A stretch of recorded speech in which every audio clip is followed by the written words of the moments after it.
사실 우리가 플랜트다라고 하면은 대부분 뭐 공장 이렇게 생각하기가 쉬운데요. 사실은 공장도 사실은 플랜트의 범위에 포함되어 있는 건 맞죠. 그래서 대부분 플랜트를 우리가 구분을 했었을 때 뭐 발전소라던가 일반 공장, 뭐 자동차 공장, 반도체 공장도 플랜트에 포함이 되고요. 그리고 정유화학이라던가 아니면은 가스 처리 시설 이런 것들이 대부분 플랜트 안에 들어가게 됩니다. 하지만 플랜트의 진행 프로세스는 대부분 동일해요. 그래서 어떻게 진행되는지를 차근차근 살펴보게 되면 처음 진행하는 것은 먼저 발주처의 타당성 검토입니다. 즉 우리가 이러한 플랜트를 지었을 때 이게 과연 수익성이 날 수 있냐라는 것을 검토하는 단계라고 보시면 돼요. 그래서 수익성이 날 것 같다 라고 판결이 나게 되면은 먼저 첫 번째로 진행하는 게 이 전반적인 프로젝트를 관리해 줄 사람을 찾습니다. 대부분 뭐 예를 들어서 석유화학 회사다라고 하면은 석유화학에 대한 제품에 대한 이해나 판매에 대한 이해를 하는 것이지 실제로 공사 플랜트를 어떻게 지어야 되는지에 대한 이해는 조금은 전문가보다는 떨어질 거예요. 그렇다 보니까 이제 이 전반적인 프로젝트에 대해서 나 대신에 관리해 줄 수 있는 사람을 찾게 되죠. 왜냐하면 시공사가 이런 발주처한테 뭐 부당한 청구라던가 이런 거를 했었을 때 잘 모른다면 그대로 당할 수 있으니까 이거에 대해서 잘 아는 외부 대리인을 세우게 된다라고 보시면 됩니다.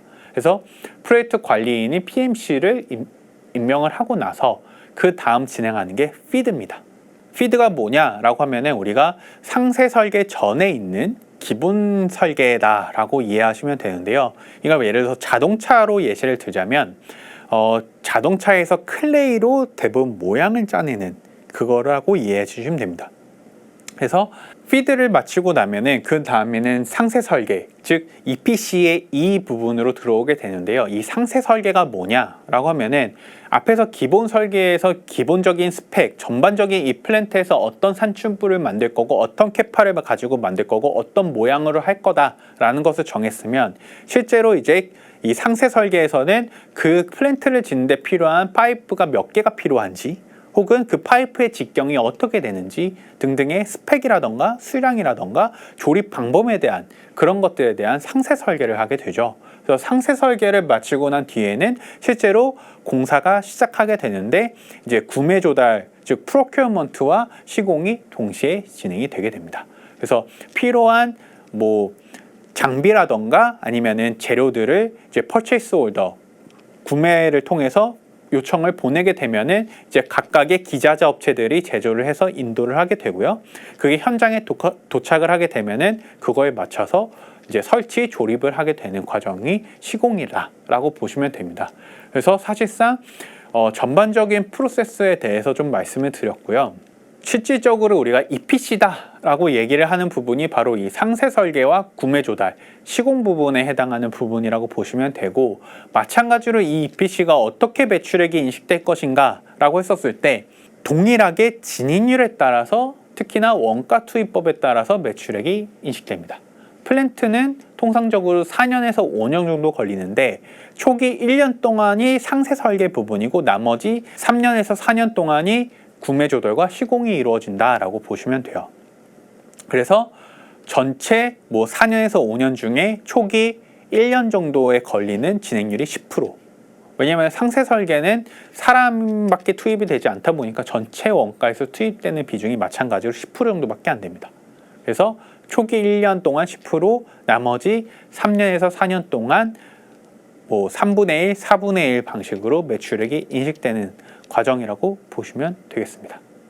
결국은 이 플랜트는 뭐 부시고 짓는 이런 과정이 없기 때문에 대부분 수주가 되는 것과 동시에 1년 뒤부터 매출액이 본격적으로 찍히기 시작한다라고 이해해 주시면 돼요. 그렇다 보니까 결국은 이 글로벌 EPC 사업 같은 경우에는 수주가 중요하게 되는 거고 이 수주 과정이 어떻게 진행되는지에 대한 이해가 중요한 거죠. 그래서 우리가 이 입찰 진행 프로세스를 통해서 결국은 수주가 어느 시점에 이루어지는지 그럼 각 뉴스들에서 얘기하는 그 단어들이 어느 단계에 해당하는 건지에 대해서 말씀을 드릴 겁니다. 그래서 먼저 첫 번째 중요한 PQ, 즉 Pre-Qualification인데요. 먼저 이 발주처는 자격이 이 플랜트를 지을 수 있는 자격이 되는 업체 풀을 먼저 선정을 하게 되는 과정을 거치고요. 그렇게 이 PQ를 통과한 업체들만 이제 프로포절, 즉 입찰을 넣어달라고 요청서를 보내게 됩니다. 그럼 요청서를 받은 이제 EPC사들은 두 가지의 기준을 통해서 이제 우리가 비딩을 하게 되는데요. 첫 번째가 이제 테크니컬, 그리고 두 번째가 커머셜입니다. 테크니컬은 말 그대로 이제 우리가 기술적으로 어떻게 이것을 구현해 줄 겁니다 라는 것에 대한 제안서를 제출을 하는 단계고요. 커머셜은 그래서 우리가 얼마의 예산으로 이것을 지어줄 수 있습니다 라고 얘기를 하는 거죠. 그래서 이 테크니컬과 커머셜 프로포절을 모두 다 심사하고 나서 최종적으로 입찰을 결정을 하게 되면은 마지막 컨트랙터 어워드를 통해서 수주 계약이 나타나게 됩니다. 그래서 우리가 대부분 뉴스에서 중요하게 여겨야 될 부분들이 대부분 이 PQ, 그리고 테크니컬 프로포셜, 커머셜 프로포셜, 그리고 마지막으로 숏리스트와 컨트랙터 어워드, 이렇게 이해해 주시면 되고요. 테크니컬과 커머셜 프로포절까지 갔다면 수주 가능성이 굉장히 높아졌다 라고 보시면 되고, 실제로 수주가 이루어진 시점에 계약이 이루어진 시점, 그 이후 1년 이후에 매출액이 본격적으로 나타난다 라고 이해해 주시면 됩니다. 그래서 어떻게 보면은 이 글로벌 EPC 같은 경우에는 플랜트 EPC는 추정을 하는 근거가 바로 수주라는 거고, 이 수주를 추정하기 위해서는 전반적인 글로벌 발주처들의 상황과 그리고 발주가 나올 수 있는 환경인 거냐 아닌 거냐 라는 것에 대한 스토리가 가장 중요하다라고 보시면 될 것 같습니다. 마지막으로 우리가 과거에 해외 공사에서 많이 손실을 봤었기 때문에 이 과거의 해외 공실 손실이 왜 발생했었는가에 대한 이해에 대해서 좀 말씀을 드리면요. 이제 여러 가지 이유들이 있는데 이 손실의 배경을 차례로 보게 되면은 첫 번째는 이 설계 변경이 이루어졌을 때 손실이 좀 나타나게 됩니다. 왜냐하면 우리가 처음에 설계했던 대로 짓고 있다가 중간에 설계가 잘못됐다라든지 아니면은 발주처의 요구에 따라서 설계가 변경되는 경우에 그거에 맞춰서 이제 조달이라던가 시공이 다시 달라지게 되는 경우가 발생을 하거든요. 그렇게 되면은 당연히 그 늘어지는 기간만큼 다 비용이 발생하게 되는데, 그 비용을 만약에 발주처가 보전을 해준다 라고 한다면 손실이 될 이유가 없지만, 그것이 만약에 발주처의 잘못이 아니라 시공사의 잘못으로 인해서 설계 변경이 나타났다라고 하게 되면은 이것이 바로 곧 손실로 이어지게 되는 거라고 보시면 되고요.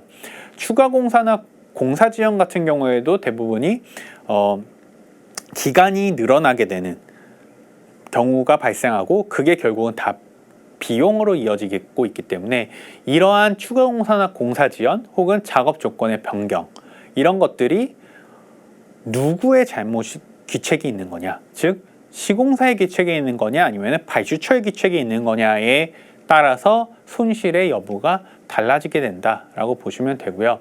마지막으로 견적 오류 같은 경우에도 굉장히 중요한 손실의 배경인데요.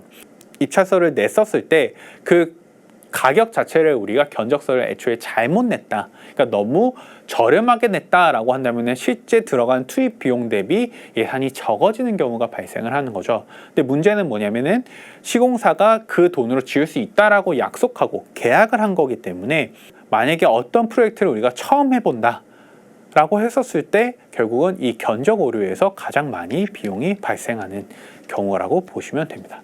그래서 손실 보전 같은 경우에 애로사항이 있는 경우가 뭐냐라고 했었을 때, 이러한 EPC 계약 같은 경우에는 대부분이 턴키 베이스로 많이 하게 되죠. 그래서 턴키 럼섬 계약으로서 다 시공사한테 이제 책임을 지어주고 니네가 알아서 해 라는 식으로 계약을 하기 때문에 대부분의 책임 전가가 되어 있습니다. 그렇기 때문에 발주처에게 상대적으로 이제 유리한 계약이 진행되는 경우가 대부분이고요. 특히나 입찰 경쟁이 이제 좀 격화되게 되면은 이 독소 조항 변경 불가로 인해서 진행하는 경우도 존재를 합니다. 그러니까 우리가 조건부 입찰 시 이제 탈락 조건을 명시하는 경우도 있고요. 그렇기 때문에 전반적으로 이 독소 조항으로 인해서 공사비를 받아내기가 어려운 경우도 발생할 수가 있고, 정상적으로 이제 체인지 오더라고 해서 우리가 이제 뭔가 설계 변경이라던가 전반적인 변경이 나타날 경우에는 그것들이 발주처가 요청을 해야 우리가 하게 되는데, 이게 발주처가 요청하는 과정이 정상적인 과정을 통해서 하지 않는 경우도 왕왕 있었습니다. 그렇다 보니까 정상적으로 하지 않고 CO를 주어진 상황에서 만약에 진행을 했다라고 하면은 나중에 발주처가 오리발을 내밀어도 이거를 보존할 수 있는 경우가 없는 거죠. 왜냐하면 우리가 정상적인 과정을 통해서 보상을 받을 수 있는 게 아니기 때문에 그렇습니다. 마지막으로 클레임을 제때 하지 못한 경우에 이제 손실 보전을 못하는 경우도 발생할 수가 있죠. 그래서 이러한 요소들 때문에 해외에서의 이익이 나기가 어렵지 않냐라는 거고, 그럴 땐 우리가 과거에 2013년에서 2016년, 17년까지도 해외 플랜트로부터 손실이 많이 발생을 했었습니다. 근데 다만 우리가 2020년 이후부터는 어느 정도 계속 해외 플랜트에서는 수익이 나고 있는 상황이라고 보시면 되고요.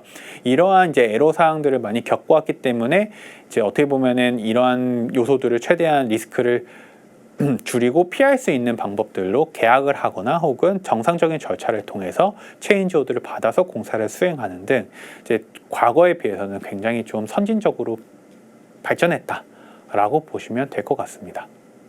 지금까지 이제 건설업이 어떻게 돈을 버는지, 그리고 그게 회계상 어떻게 인식이 되는지, 그리고 수주는 어떻게 이루어지며 그 수주와 매출액 간의 관계에 대해서도 우리는 살펴봤고요.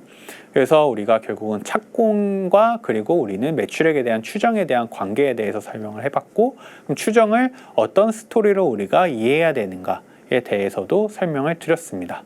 또한 PF와 그리고 미천공고서가 무엇인지, 마지막으로 이 EPC에 관련된 전반적인 비즈니스에 대한 설명을 말씀을 드리면서 이번 건설업에 대한 기초 세미나 마치도록 하겠습니다. 감사합니다.